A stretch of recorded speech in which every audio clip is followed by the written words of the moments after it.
भारत ने लाहौर पर हमला किया है। तो इस वक्त की बड़ी खबर एक्सक्लूसिव आपको दे रहे हैं, भारत ने लाहौर पर हमला कर दिया है। तो लगातार आपको बता रहे थे कि आज की रात बेहद अहम रात है, बेहद फैसलाकुन रात है। भारत ने लाहौर पर हमला कर दिया है। वज़ारत दिफा की हाई लेवल मीटिंग लगातार जारी है।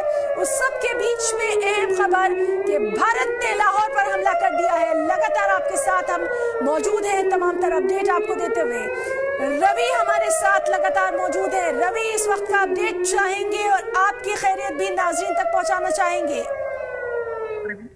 बिल्कुल हिना, आपको बताता चलूं कि इस वक्त मेरे पास ऑफिशियल कंफर्मेशन जो है वो आ चुकी है, क्योंकि पहले जब हम यहां पर पहुंचे थे लगातार जिस तरह से ड्रोन अटैक यहां पर हो रहे थे, और अब आपको बता दूं कि ऑफिशियल कंफर्मेशन इस वक्त हमारे पास ये है कि 8 जगहों पर हमला करने की कोशिश की गई है। जो एंटी मिसाइल सिस्टम हमारा है, एडीएस है, उसने जो है वो मार गिराए हैं। इसमें जम्मू एयरपोर्ट है, सतवारी है, इसके साथ साथ जम्मू यूनिवर्सिटी है, इसके साथ साथ सुजमा के जो इलाके हैं वहां पर जो एडीएस है उनकी तरफ से एयर डिफेंस सिस्टम जो है उनकी तरफ से मार गिराया गया है। इन तमाम ड्रोन्स को ड्रोन अटैक किए जा रहे थे जिनमें आईडीज भी हो सकती हैं, और जब वो ड्रोन अटैक होता, अगर वो ड्रोन जो है वो जमीन पर आ जाता तो उसके बाद बड़ा नुकसान यहां पर हो सकता था। लेकिन जो हमारा एडीएस सिस्टम है इंडियन एयरफोर्स की तरफ से, वो तमाम जो अटैक हैं उन्हें विफल कर दिया गया है। अभी कुछ ही समय पहले जो है ये फायरिंग जो है वो बंद हुई है, क्योंकि लगातार आसमान में आवाजें आ रही थी। और आप मेरे पीछे देख सकते हैं बैकग्राउंड में कि इस वक्त पूरा अंधेरा जो है वो यहाँ पर छाया हुआ है। तो उस अंधेरा के कारण यह है कि पूरा जम्मू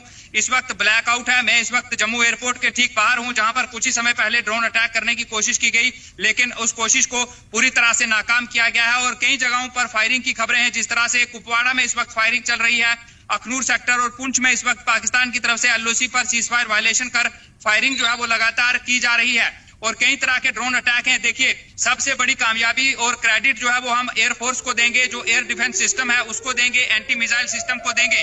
जिस तरह से एक के बाद ये 8 हमले किए गए हैं, अगर ये ड्रोन जो है वो जमीन पर गिर जाते तो एक बड़ी तबाही को अंजाम दे सकते थे।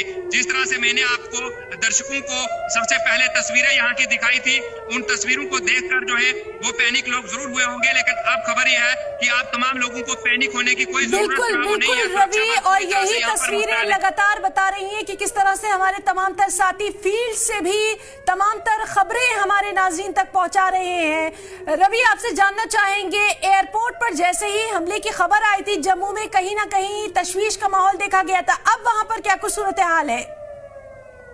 बिल्कुल ही ना, आपको बता दूं कि जिस वक्त हम यहाँ पर पहुंचे थे तो उस वक्त हम भी जो है वो खतरा मोल लेकर यहाँ पर पहुंचे थे, क्योंकि लगातार जिस तरह से आसमान से ड्रोन जो है वो अटैक हो रहे थे, तो ये जाहिर सी बात थी कि हम पर भी कोई ड्रोन वो गिर सकता था। लेकिन मैं श्रेय जो है वो इंडियन एयरफोर्स को दूंगा, सुरक्षा बल जो है अपने सशस्त्र बल उनको दूंगा।